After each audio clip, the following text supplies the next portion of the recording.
మంచిది. మరి గత దినాల్లో ద్వితీయోపదేశ కాండంలో నుంచి మనం ధ్యానిస్తూ వచ్చాం. దేవుని మహాకృపను బట్టి మరి దాన్ని ముగించగలిగాం. ఈ దినాన యెహోషువ గ్రంథంలో నుంచి ధ్యానం చేసుకుందాం. యెహోషువ గ్రంథం 1వ అధ్యాయం 9 వచనాలు. యెహోషువ గ్రంథం 1వ అధ్యాయం 9 వచనాలు. యెహోవా సేవకుడైన మోషే మృతి నొందిన తర్వాత యెహోవా నూను కుమారుడును మోషే పరిచారకుడునైన యెహోషువకు ఇలాగూ సెలవిచ్చాను. నా సేవకుడైన మోషే మృతి నొందెను కాబట్టి నీవు లేచి నీవును ఈ జనులందరూ ఈ యొర్దాను నది దాటి నేను ఇశ్రాయేలులకు ఇచ్చుచున్న దేశమునకు వెళ్ళుడి. నేను మోషేతో చెప్పినట్లు మీరు అడుగుపెట్టు ప్రతి స్థలమును మీకు ఇచ్చుచున్నాను. అరణ్యమును ఈ లెబానోను మొదలుకొని మహానది అయిన యూఫ్రటీసు నది వరకును హిత్తీయుల దేశమంతయు పడమట మహాసముద్రం వరకును మీకు సరిహద్దు. నీవు బ్రతుకు దినములన్నిటను ఏ మనుషుడును నీ ఎదుట నిలవలేక ఉండును. నేను మోషేకు తోడై ఉండినట్లు నీకును తోడై ఉండును. నిన్ను విడువను, నిన్ను ఎడబాయను. నిబ్బరము కలిగి ధైర్యముగా ఉండుము. వారికిచ్చేదనని నేను వారి పితరులతో ప్రమాణము చేసిన ఈ దేశమును నిశ్చయముగా నీవు ఈ ప్రజల స్వాధీనము చేసేదవు. అయితే నీవు నిబ్బరము కలిగి జాగ్రత్తపడి బహుధైర్యముగా నుండి నా సేవకుడైన మోషే నీకు ఆజ్ఞాపించిన ధర్మశాస్త్రమంతటి చొప్పున చేయవలను. నీవు నడుచు ప్రతి మార్గమున చక్కగా ప్రవర్తించున్నట్లు నీవు దాని నుండి కుడికి కానీ ఎడమకు కానీ తొలగకూడదు. ఈ ధర్మశాస్త్ర గ్రంథమును నీవు బోధింపక తప్పిపోకూడదు. దానిలో వ్రాయబడిన వాటన్నిటి ప్రకారము చేయుటకు నీవు జాగ్రత్త పడినట్లు దివారాత్రము దాన్ని ధ్యానించిన యెడల నీ మార్గమును వర్ధిల్ల చేసుకొని చక్కగా ప్రవర్తించదవు. నేను నీకు ఆజ్ఞ ఇచ్చి ఉన్నాను కదా. నిబ్బరము కలిగి ధైర్యముగా నుండుము. దిగులు పడకము, జడియకము. నీవు నడుచు మార్గమంతట్లో నీ దేవుడైన యెహోవా నీకు తోడై ఉండును. చిన్న మాట ప్రార్థన చేసుకున్నాం. కృపా కనకములు కలిగినటువంటి మా పరలోకపు తండ్రి, గొప్ప దేవ, మీ ఘనమైన శ్రేష్టమైన నామానికి స్తోత్రాలు చెల్లిస్తూ ఉన్నాం ప్రభువా. మరి గడిచిన వారమంతట్లో మీ కాపుదలు అనుగ్రహించారు. ఈ దినమంతా మీ కాపుదలు అనుగ్రహించారు. మీకు స్తోత్రాలు. ఈ సాయంకాలపు వేళ బైబిల్ స్టడీ కొరకై మీ సన్నిధానానికి వచ్చాం ప్రభువా. గత దినాల్లో ద్వితీయోపదేశ కాండమును ధ్యానించడానికి మీరిచ్చినటువంటి నడిపింపును బట్టి మీకు స్తోత్రాలు చెల్లిస్తున్నాం. ఇదిగో ఈ దినాన యెహోషువ గ్రంథమును ప్రారంభించుకున్నాం. కొన్ని వచనాలు చదువుకున్నాం ప్రభువా. వాటిని మాకు ఆశీర్వదించి దయచేయండి. నిలవబడినటువంటి నన్ను సంపూర్ణంగా మరుగు చేయమని, మీ ఆత్మచేత నింపమని, ఇందులో ఉన్న సంగతులను మేము తెలుసుకోవడానికి, మీ వాక్యపు వెలుగులో మేము నడుచుకోవడానికి మీ సహాయము దయచేయమని, కూడి వచ్చిన ప్రతి ఒక్కరిని మీరు ఆశీర్వదించమని మా ప్రభువును రక్షకుడునైన యేసుక్రీస్తు పేరట ప్రార్థించి వేడుకుంటున్నాము తండ్రి, ఆమేన్. మరి యెహోషువ అనగానే యెహోషువను గురించినటువంటి సంగతులు కొన్ని ఎరిగినటువంటి వారంగా ఉన్నాం. వాక్యాన్ని ఎరిగినటువంటి వారంగా. యెహోషువ అనగానే మరి ఒక్కొక్కరికి ఒక్కొక్క విధమైన జ్ఞాపకాలు ఉంటాయి కదా. కొన్ని యెహోషువ గ్రంథాన్ని మనం ప్రారంభించుకోగానే అందులో నుంచి మీకు జ్ఞాపకం వచ్చిన మాటలు ఏదైనా ఉన్నాయా? ఎందుకంటే చాలా శ్రేష్టమైనటువంటి మాటలు, శ్రేష్టమైనటువంటి సంగతులు, అనుభవాలు ఇందులో మనం చూస్తాం. మరి బైబిల్ చదువుతూ ఉంటే దానితో మనకు అనుభవం ఉంటే ఇందులో ఉన్న కొన్ని సంగతులు, కొన్ని ఉన్నాయి ప్రాముఖ్యమైన సంగతులు, లేక ప్రాముఖ్యమైనటువంటి వచనాలు ఉన్నాయి. ఇప్పుడు మనం చదువుకున్న దాంట్లోనే కొన్ని ఉన్నాయి. అవి కాకుండా కూడా కొన్ని వచనాలు కానీ కొన్ని సందర్భాలు కానీ ఉన్నాయి మనం బాగా జ్ఞాపకం పెట్టుకున్నటువంటి సందర్భాలు. జ్ఞాపకం ఉన్నాయా? నేను నా ఇంటి వారిని యెహోవాను సేవించదు. అది ఒక శ్రేష్టమైనటువంటి మాట యెహోషువ గ్రంథంలో చివరి అధ్యాయంలో 24వ అధ్యాయంలో మనం చూస్తాం. ఇంకా అన్నా సూర్యుని చంద్రుని ఆపినటువంటి ఒక సంగతి.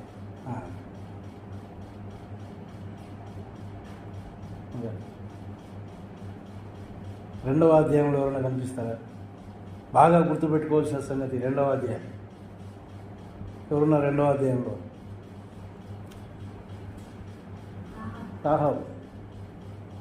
రాహాబును గురించిన సంగతులు చాలా ఎరుగుతున్నాం.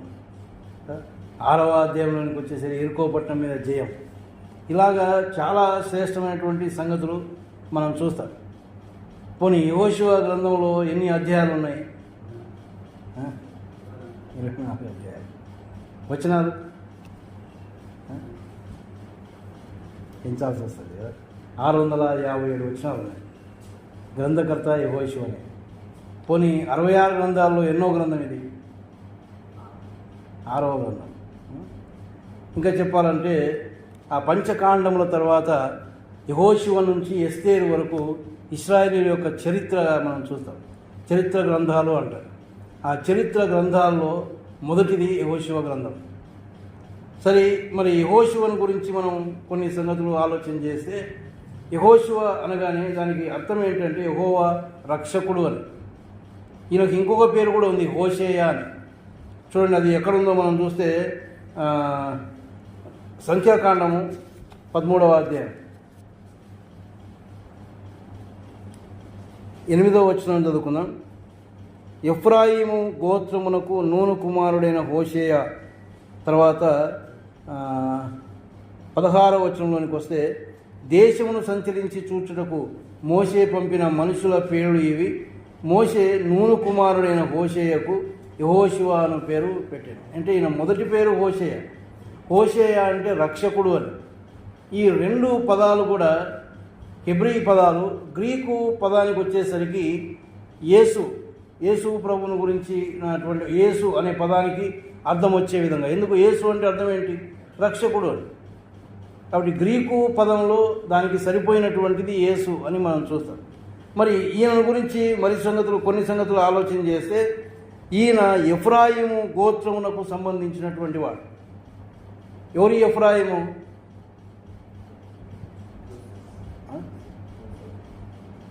యోసేపు కుమారుడు. యోసేపు 2వ కుమారుడు కదా. మనష్షే ఎఫ్రాయిము. ఈ ఎఫ్రాయిము గోత్రానికి సంబంధించినటువంటి వాడుగా ఉన్నాడు. తర్వాత మోషేకు మంచి పరిచారకుడు. ఈయన గురించి చాలా సంగతులు మనం చూస్తాం. ఇంకా శ్రేష్టమైనటువంటి ఒక మాట చెప్పాలి అంటే,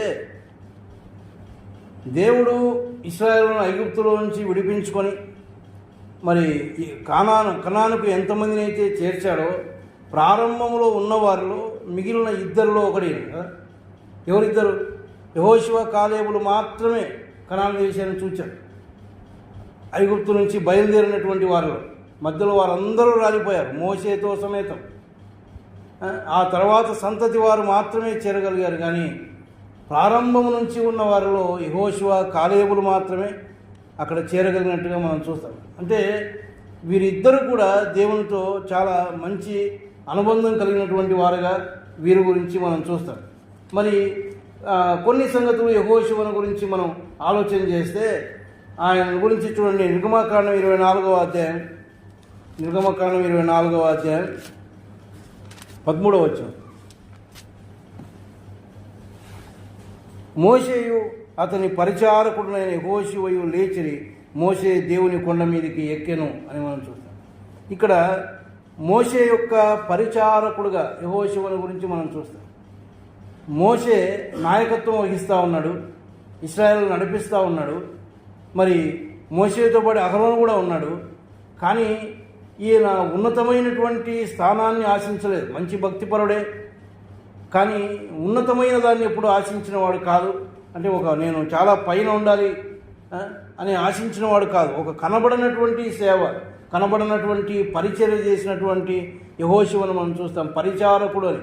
కనబడినటువంటి సేవ అని ఎందుకంటామంటే 33వ అధ్యాయంలో అనుకుంటాను, ఇదే నిర్గమకాండం 37వ అధ్యాయంలో ఈయన గురించి ఒక శ్రేష్టమైన సంగతి మనం చూస్తాం. 11వ వచనంలో, మనుషుడు తన స్నేహితునితో మాట్లాడినట్లు యెహోవా మోషేతో ముఖాముఖిగా మాట్లాడుచుండెను. తర్వాత అతడు పాళెంలోనికి తిరిగి వచ్చుచుండెను. అతని పరిచారకుడును నూను కుమారుడైన యెహోషువ అను యవ్వనస్తుడు గుడారంలో నుండి వెలుపలికి రాలేదు.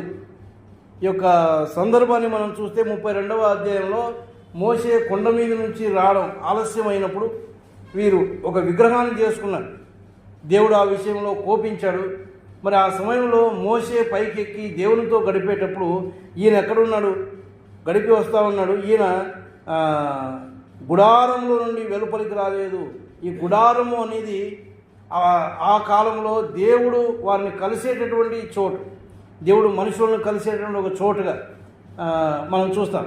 మరి దేవునితో ఒక సంబంధం కలిగి, గుడారంలో దేవునితో సంబంధం కలిగి, దేవునితో మాట్లాడుతూ, దేవునితో సమయం గడుపుతూ ఉండినటువంటి, బయటికి రాలేదు. అంటే దేవునితోనే గడిపినటువంటి అనుభవం. వ్యక్తిగతంగా దేవునితో ఇలాంటి అనుభవం ప్రతి విశ్వాసికి అవసరం.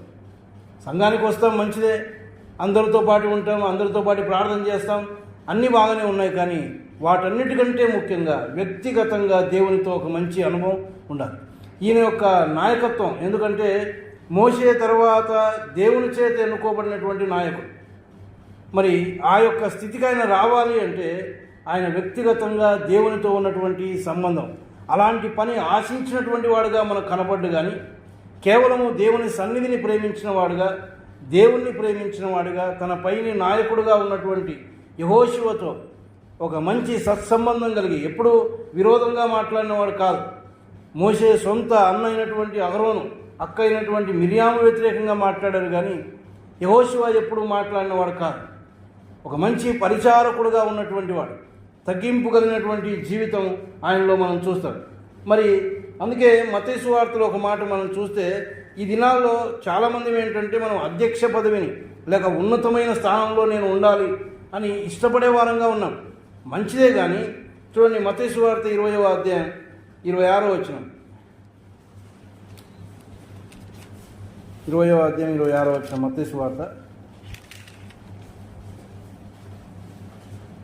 మీలో అలాగుండకూడదు, మీలో ఎవడు గొప్పవాడై ఉండగోరునో వాడు మీ పరిచారకుడై. ఎవరైతే గొప్పవారంగా ఉండాలని ఇష్టపడతా ఉన్నామో, సంఘంలో అయినా కూడా మంచి గొప్పవారంగా మనం ఉండాలంటే మనలో తగ్గింపు ఉండాలి, పరిచారకుడుగా ఉండాలి, పరిచారం చేసేవాడుగా ఉండాలి. ఆ చిన్న పనికి మనం సిద్ధంగా ఉండాలి. చాలాసార్లు చిన్న చిన్న పనులు చేయలేం, కానీ గొప్ప స్థానాన్ని మనం ఆశిస్తాం. కానీ దేవుడు ఎప్పుడూ దాన్ని ఒప్పుకునేవాడు కాదు. ఆయన వారిలో ఉన్నటువంటి ఆ వినయ మనస్సును, తగ్గింపు స్వభావాన్ని చూచేవాడు. ఎవడు తను తాను తగ్గించుకుంటాడో వాడిని ఆయన హెచ్చిస్తాడు. కాబట్టి తగ్గింపు అనేది చాలా శ్రేష్టమైంది. అలాంటి మంచి తగ్గింపు కలిగినటువంటి వాడు యెహోషువ. తన నాయకుడైనటువంటి మోషేకు లోబడినటువంటి వాడు. మోషే కొండపైన దేవునితో మాట్లాడి వస్తూ ఉండగా ఇక్కడ ఈయన గుడారంలో ఉంటూ, దేవుని సన్నిధిలో ఉంటూ కాలం గడిపినటువంటి వాడు. అక్కడేమో ఇశ్రాయేల్ అంతా చెడిపోయారు. వారు మరి ఆయన ఆలస్యం అయ్యేసరికి విగ్రహం చేసుకోవాలనుకుంటా ఉన్నారు. వారితో ఏకీభవించినటువంటి అహరోను మనం చూస్తాం. కానీ యెహోషువ మాత్రం గుడారంలో నుంచి బయటికి రాలేదు. తన వ్యక్తిగత జీవితాన్ని దేవునితో గడిపినటువంటి వాడుగా యెహోషువని గురించి మనం చూస్తాం. మరి లూకా సువార్త 6వ అధ్యాయం 10వ వచనంలో, మీలో మీ మిక్కిలి కొంచెములో నమ్మకముగా ఉండేవాడు ఎక్కువలోనూ నమ్మకంగా ఉంటాడు అని. మొదట మనకిచ్చినటువంటి కొద్ది వాటిలోనే మనం నమ్మకంగా ఉండాలి. నమ్మకత్వం అనేది దేవుడు చూస్తాడు. ఈ నమ్మకత్వంలో దాగి ఉన్నటువంటి సంగతులు చాలా ఉన్నాయి. ఆ నమ్మకత్వంలో దాగి ఉన్నదే మరి విధేయత. దేవునికి విధేయులమై, పై నాయకులకు విధేయులమై, ఒకరితో ఒకరు తగ్గింపు స్వభావం కలిగి మనం ఎప్పుడైతే నడుచుకుంటామో అప్పుడు దేవుడు ఉన్నతమైన స్థితిని మనకి ఇస్తాడు. కానీ మనకుగా మనం కోరుకుంటే వచ్చేది కాదు ఉన్నతమైనటువంటి స్థితి. మనిషిగా ఆశ ఉంటుంది కదా, అధ్యక్ష పదవిని ఆశించువాడు అంటాడు తిమోతికి రాస్తూ. అంటే అధ్యక్ష పదవిలో ఉండాలని ఆశ మంచిదే, కానీ దానికి సరిపోయినటువంటి లక్షణాలు మనలో ఉన్నాయా, దానికి సరిపోయిన వారమా కాదా అనేది మనం ఆలోచన చేసుకోవాలి. కాబట్టి యెహోషువ జీవితంలో ఆ నాయకత్వం ఆయనకు రావాలి అంటే ఆయనలో అనేకమైనటువంటి లక్షణాలు మనం చూస్తాం. ఆయన పేరుకు ఆయన రక్షకుడు అని ఆయనకు పేరు పెట్టబడింది. తర్వాత యెహోవా నా రక్షకుడు అనుకున్నాడు. నేను కాదు, రక్షించేవాడు ఆయనే అన్నట్టుగా ఆయన దేవుని మీద ఆధారపడి జీవించినటువంటి వాడుగా ఆయన గురించి మనం చూస్తాం.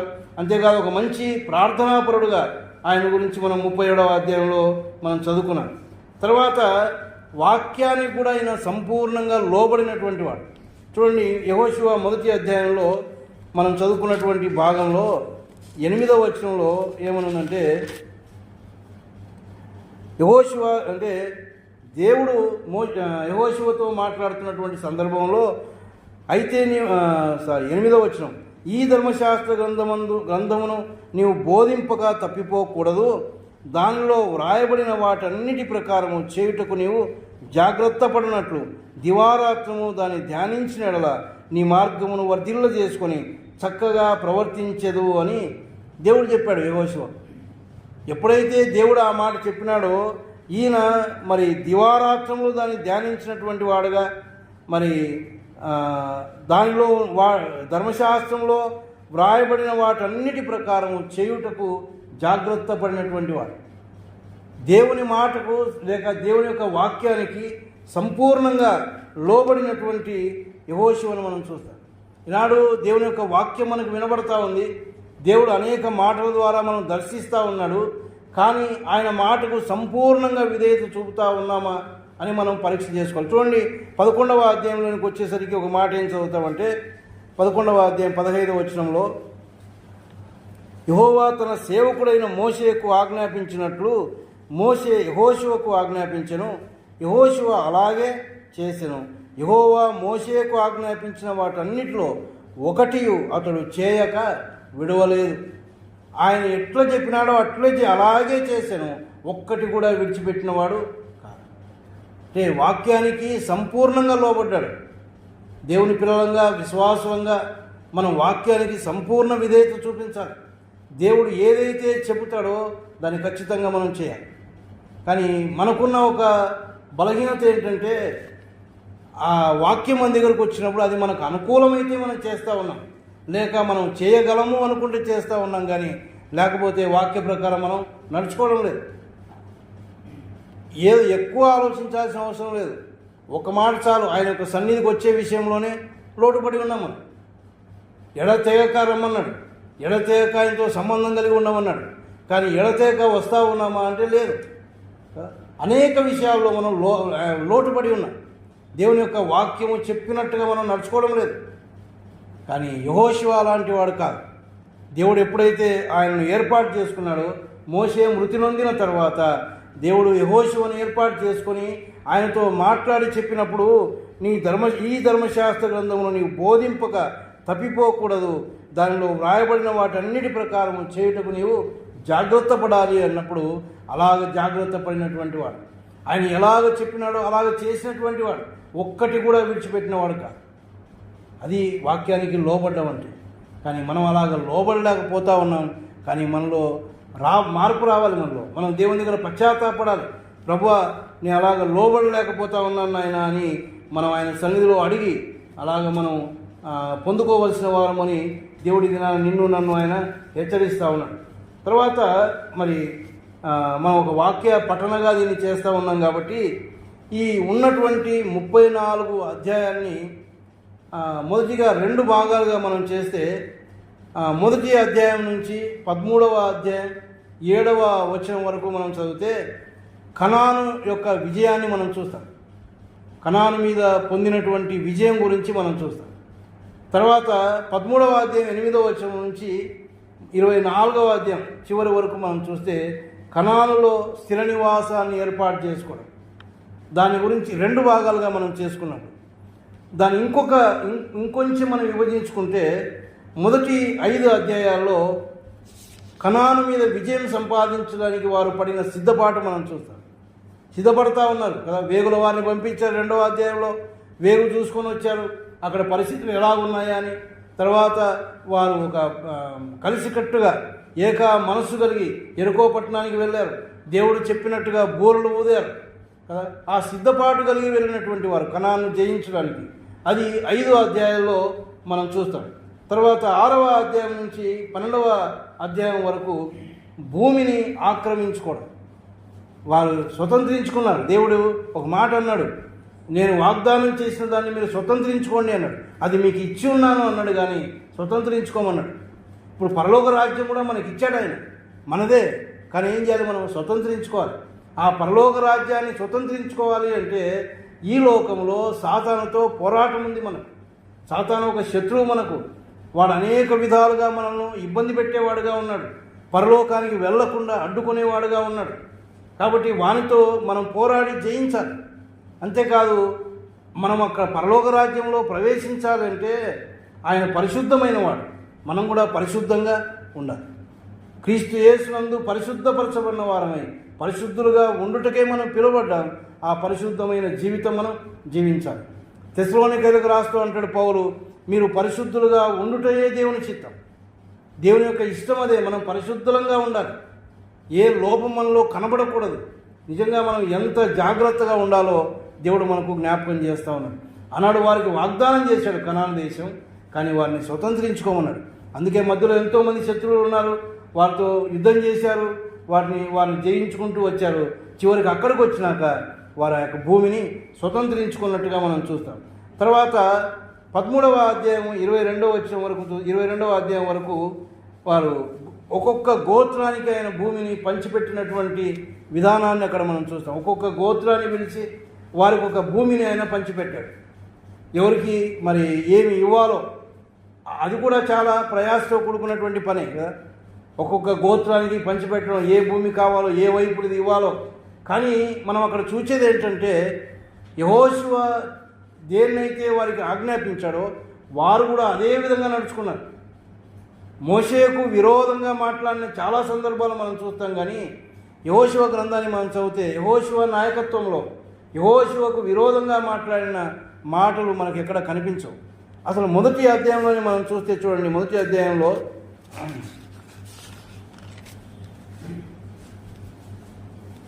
దేవుడు మరి యెహోషువతో మాట్లాడిన తర్వాత 10-11 వచనం మనం చూస్తే, కాగా యెహోషువ ప్రజల నాయకులకు ఇలాగ ఆజ్ఞాపించెను, మీరు పాలెంలోనికి పోయి జనులతో ఈ మాట చెప్పుడి, మీరు స్వాధీనపరచుకున్నట్టుకు మీ దేవుడైన యెహోవా మీకిచ్చుచున్న దేశమును స్వాధీనపరచుకొనబోటుకై 3 దినములలోగా మీ యొర్దానును దాటవలెను గనుక ఆహారమును సిద్ధపరచుకొనుడి అన్నాడు.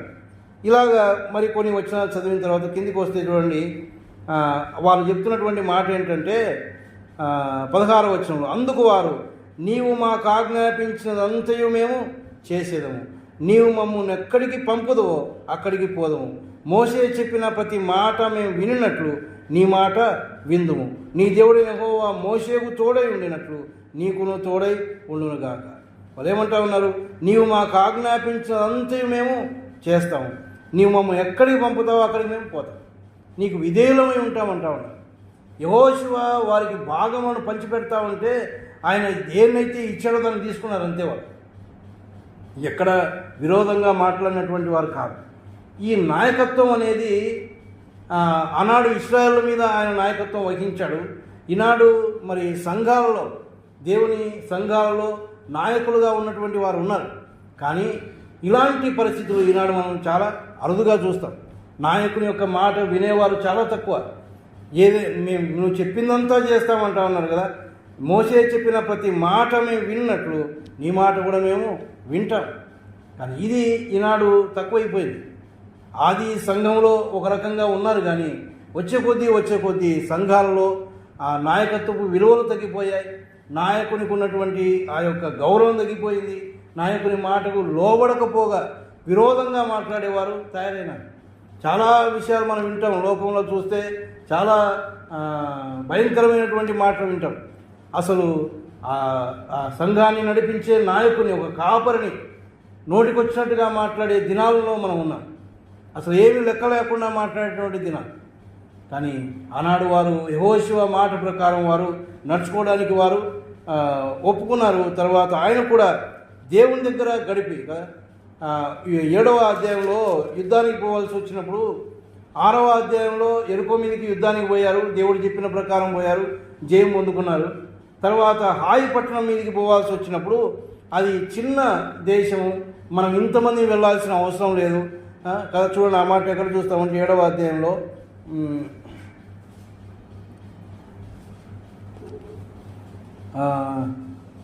2వ వచనంలో, యెహోషువ మీరు వెళ్ళి దేశమును వేగు చూడని చెప్పి బేతేలు తూర్పు దిక్కున బేతావెను దగ్గరనున్న హాయి అను పురమునకు ఎరికో నుండి వేగుల వారిని పంపగా వారు వెళ్ళి హాయి పురమును వేగు చూచి యెహోషువ యొద్దకు తిరిగి వచ్చి జనులందరినీ వెళ్ళనీయకము, 2-3 వేల మంది వెళ్ళి హాయిని పట్టుకొనవచ్చును.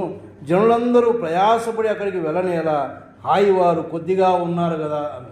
వాళ్ళు చాలా కొద్దిమందే, మనం అందరం ఎందుకు పోవాలా, ఒక 3,000 మందిని చాలు అన్నారు. ఎందుకు? ఎరుకో పట్టణం చాలా దాన్ని జయిస్తామో లేదో అన్నటువంటి పరిస్థితి. కానీ అంత గొప్ప పట్టణాన్నే మనం జయించగలిగాము, హాయి ఎంతది అని అనుకున్నారు. కానీ ఓడిపోయారు. అక్కడికి పోయిన తర్వాత ఓడిపోయారు. ఆ కింది మనం చదివితే మరి చూడండి 4వ వచనంలో, కాబట్టి జనుల్లో ఇంచుమించు 3,000 మంది అక్కడికి వెళ్ళిరు, కానీ వారు హాయి వారి ఎదుట నిలవలేక పారిపోయి, అప్పుడు హాయి వారు వారిలో 36 మనుషులను హతము చేసిరి అని మనం చూస్తాం. పోయినారు కానీ హతము చేయబడ్డారు, అంటే శత్రువు చేతికి చిక్కిపోయారు, అపజయం పాలయ్యారు. అప్పుడు మరి యెహోషువ చేస్తున్నటువంటి పని ఏంటంటే 6వ వచనంలో మనం చూస్తాం. యెహోషువ తన బట్టలు చింపుకొని తానును ఇశ్రాయేలుల పెద్దలను సాయంకాలం వరకు యెహోవా మందసమును ఎదుట నేల మీద ముఖములు మోపుకొని తమ తల మీద ధూళి పోసుకోవచ్చు. అయ్యో ప్రభువా, యెహోవా మమ్మను నశింపజేయనట్లు అమోరీల చేతికి మమ్మల్ని అప్పగించుటకు ఈ జనులను యోర్దాను నీవెందుకు దాటించితివి అని ఆయన చాలా వేదనతో దేవుని సన్నిధిలో మొరపెట్టుకుంటా ఉన్నట్టుగా ఆయన చూస్తాం.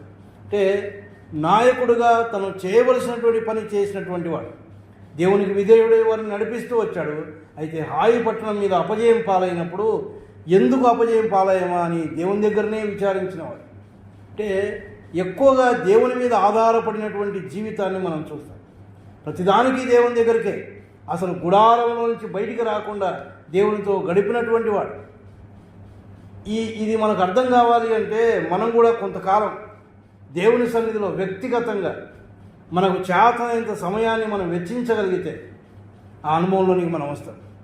దేవుడు మనల్ని ఎలాగ నడిపిస్తాడు, మన పట్ల దేవుని యొక్క చిత్తం ఏంటి, ఇవన్నీ మనం తెలుసుకోవాలంటే ఆయన సన్నిధిలో ఏకాంతంగా కొన్ని గంటలు మనం గడపగలగాలి. ఆ ఏకాంత అనుభవాన్ని ఎప్పుడైతే పొందుతామో మన జీవితము జయ జీవితం. అందుకే యెహోషువ జీవితం చాలా అద్భుతమైనటువంటి జీవితంగా మనం చూస్తాం. ఆయన దేవునితో వ్యక్తిగతంగా గడిపినటువంటి వాడు. ఇక్కడ కూడా ప్రార్థనాపరుడుగా ఆయన గురించి మనం చూస్తూ ఉన్నాం.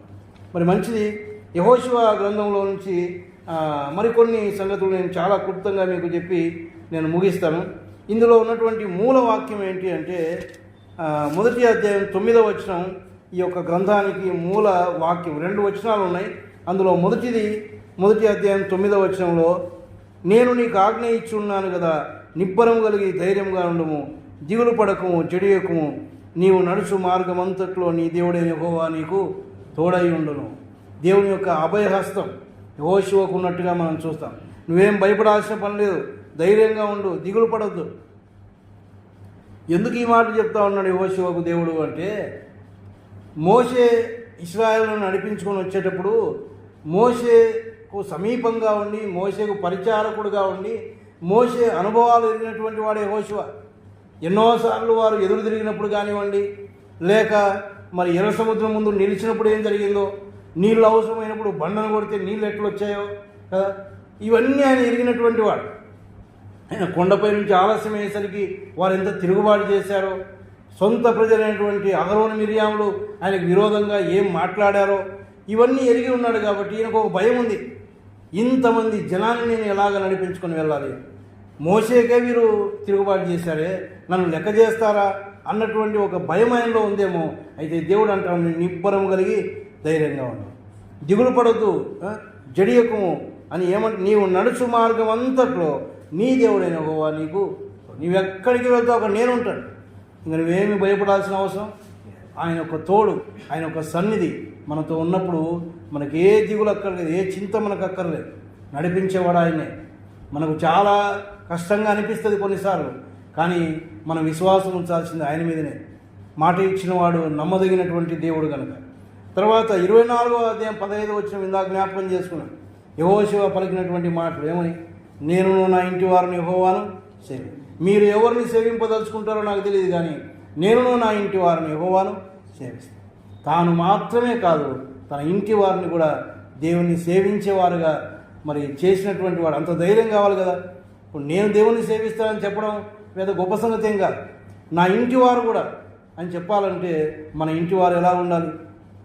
మనం చెప్పిన మాట ప్రకారం వారు ఉండాలి. వారి యొక్క ఆత్మీయ జీవితం మనకు తెలిసి ఉండాలి. అంత ధైర్యంగా దేవుని దగ్గర చెప్పాలంట. ఆయన అంటారు, నేను నా ఇంటి వారిని యెహోవాను సేవిస్తాను. ఇది ఒక చాలా శ్రేష్టమైనటువంటి సంగతి. ఎందుకంటే వ్యక్తిగతంగా మనం బాగానే ఉంటాం, వ్యక్తిగతంగా దేవునితో మన సంబంధం బాగానే ఉంటుంది, వ్యక్తిగతంగా మన ఆత్మీయ జీవితాలు బాగానే ఉంటాయి. కానీ మన కుటుంబ జీవితం ఎలా ఉంది? మనం ఒక్కరం బాగుంటే సరిపోదు, మన కుటుంబాలు బాగుండాలి, మన కుటుంబాలు ఆత్మీయంగా ఉండాలి, మన కుటుంబం దేవుని ఎదుట మరి నమ్మకమైన వారుగా, మంచి ఆత్మీయులుగా వారు కనపడాలి. మనం ఒక్కరం కనపడితే చాలు. కాబట్టి యెహోషువ లాంటి ఒక నిర్ణయం మనం తీసుకోవాలి. నేనును నా ఇంటి వారిని యెహోవాను సేవిస్తాను. అలాంటి ఒక తీర్మానం మనం తీసుకోగలిగితే, ఎప్పుడైతే కుటుంబాలు బాగుంటాయో అప్పుడు ఏం బాగుంటుంది? సంఘం బాగుంటుంది. దేవుని యొక్క సంఘం వర్ధిల్లే సంఘంగా ఉంటుంది. కుటుంబాన్ని ఆత్మీయంగా పెంచాలి అంటే మనం ఆత్మీయంగా బాగుండాలి. కాబట్టి యెహోషువలాగా వ్యక్తిగతంగా దేవుని సన్నిధానంలో గడుపుదాం. ఆయనతో మనకు చేతనైనంత వరకు ఏకాంతంగా గడుపుదాం. మన జీవితాలను చక్క చేసుకుందాం, ఆత్మీయంగా మనల్ని మనం చక్క చేసుకుందాం. ఇంకా ఏదైనా లోటుపాట్లు ఉంటే, లేక అసలు కుటుంబాన్ని ఆత్మీయ రీతిగా మనం బలపరచాలంటే మనకి ఏమి కావాలో దేవుడే ఇచ్చేవాడు. ఆయన అంటాడు యెహోషువలాగా, నేను నిబ్బరం కలిగితే మన ఆశను బట్టి చెప్తాడు ఆయన. మనకు ఆశ ఉండాలి, మనము మన కుటుంబం దేవునిలో ఉండాలి. మనకు ఆశ ఉంటే నువ్వు నిబ్బరం కలిగి ధైర్యంగా ఉండు. నువ్వు నడిచే మార్గం అంతట్లో నేను నీకు తోడుగా ఉంటాను. వారిని అందరినీ నడిపించేవాడు ఆయనే, వారిని అందరినీ ఆత్మీయ స్థితిలో నడిపించేవాడు ఆయనే. అయితే కుటుంబానికి యజమానులంగా, కుటుంబ పెద్దలముగా మన బాధ్యత మనం చేయవలసిన వారమే ఉన్నాం. యెహోషువ నాయకత్వం చాలా శ్రేష్టమైనటువంటి నాయకత్వం. తన ప్రజలను, మరి ఇశ్రాయేలు ప్రజలను, దేవుని ప్రజలను ఆయన దేవుని అందరి భయభక్తులు కలిగి నడిపించినటువంటి వాడుగా ఆయన గురించి మనం చూస్తాం. మరి ఇందులో నుంచి ఇంకా ఎక్కువ సంగతులు నేను జ్ఞాపకం చేయను. కానీ దేవుని యొక్క వాగ్దానాలు అవి స్థిరమైనటువంటివి, నిశ్చయమైనటువంటివి అని ఈ 34 అధ్యాయంలో మనకు అర్థమవుతుంది. ఎందుకంటే అబ్రహాముతో దేవుడు చెప్పాడు కదా. అబ్రహాముతో ఏమని చెప్పాడు? 12వ అధ్యాయం 7వ వచనంలో, ఆదికాండం 12వ అధ్యాయం 7వ వచనం, యెహోవా అబ్రాహామునకు ప్రత్యక్షమై నీ సంతానమునకు ఈ దేశం ఇచ్చేదనని చెప్పగా అతడు తనకు ప్రత్యక్షమైన యెహోవాకు ఒక బలిపీఠమును కట్టాడు. అబ్రహామును దేవుడు పిలిచినప్పుడు ఆయనతో చెప్పాడు, ఈ దేశాన్ని నీకు ఇస్తాను అని. ఇప్పుడు ఇచ్చాడు కదా, యెహోషువ గ్రంథంలో వారికి ఇచ్చాడు. అంటే వాగ్దానమును నెరవేర్చుకున్నటువంటి దేవుడుగా ఆయన గురించి మనం చూస్తాం. మరి అంతేకాదు, దేవుని యొక్క వాక్యము మనకు బలాన్ని ఇస్తుంది అనే సంగతి కూడా యెహోషువ గ్రంథంలో మనం చూస్తాం. ఇందాకే అనుకున్నాం, ఆయన దివారాత్రములు దేవుని యొక్క వాక్యాన్ని ధ్యానించమని దేవుడు చెప్పినప్పుడు అలాగ దేవుడు చెప్పిన మాట ప్రకారం నడుచుకున్నటువంటి వాడు. దేవుని వాక్యం మనకు ఎందుకు బలం ఇస్తుంది అంటే, చూడండి, మొదటి కీర్తనలో మనకు తెలుసు ఏమనుంది? దుష్టుల ఆలోచన చొప్పున నడవక, పాపుల మార్గమున నిలవక, అపహాసకులు కూర్చుండు చోటను కూర్చుండక, యెహోవా ధర్మశాస్త్రమునందు ఆనందించుచు దివారాత్రములు దాన్ని ధ్యానించువాడు ధన్యుడు. అతడు నీటి కాలువల యోరను నాటబడిన వాడై ఆకువాడక తన కాలమందు ఫలమిచ్చు చెట్టు వలె ఉంటాడు. అంటే ఫలభరితమైనటువంటి జీవితం కలిగి ఉంటాడు. ఎవరైతే దేవుని యొక్క వాక్యాన్ని దివారాత్రులు ధ్యానిస్తారో వారి యొక్క జీవితం ఫలభరితమైనటువంటి జీవితం. ప్రేమైన వల్ల అలాంటి అనుభవాలు మనకున్నాయా? దేవుని వాక్యాన్ని మనం ధ్యానిస్తూ ఉన్నామా? దేవుని సన్నిధిలో గడపగలుగుతూ ఉన్నామా? ఒకసారి మనమే పరీక్ష చేసుకుందాం. మరి యెహోషువ లాంటి ఆత్మీయమైనటువంటి జీవితాలు మనలో ఉన్నాయో లేదో పరీక్ష చేసుకుందాం. వ్యక్తిగతమైనటువంటి దేవునితో ఒక సంబంధాన్ని పెంచుకుందాం. ఎంతసేపు మనం గడపగలుగుతా ఉన్నామో తెలియదు, ఒక్కొక్కరు మనకే తెలుసు కదా. ఏకాంతంగా ఆయనతో గడపడం. నేను మొన్న అక్కడికి వెళ్ళినప్పుడు ఒక సహోదరుని కలిశాను. ఆయన హైందవుడుగా ఉండి ప్రభువుని నమ్ముకున్నాడు, శ్రీనివాసన్. ఆయన మరి నమ్ముకొని కొంతకాలమే అయింది, కానీ ఒక 10 సంవత్సరాలు అయింటుందేమో. ఎంతగా ఎదిగిపోయినాడు, ఎంత దేవుని యందు ఆయనకున్నటువంటి ఆసక్తి అంటే, ఆయన మొదట పనిచేస్తున్నటువంటి స్థలం నుంచి దేవుడు పంపించగా రిసార్ట్స్ అంటారు, మీకు తెలిసేమో కదా, రిసార్ట్స్ అని ఉంటాయి. అంటే అక్కడ ఉండడానికి నివాసం ఉంటుంది, మరి అక్కడే రెస్టారెంట్స్ ఉంటాయి. అందులో ఒక మేనేజర్ పోస్ట్ ఆయనకి ఇచ్చారు. ఆయన చెప్తాడు, ఆయన వెళ్ళినప్పుడు అది ఒక ఎడారిలాగా ఉంది అని. అంటే డెవలప్మెంట్ లేదు, బాగా వెనకబడిపోయినట్టుగా ఉన్నింది. ఈయన వారి కోసం ప్రార్థనలో గడిపినటువంటి వాడు.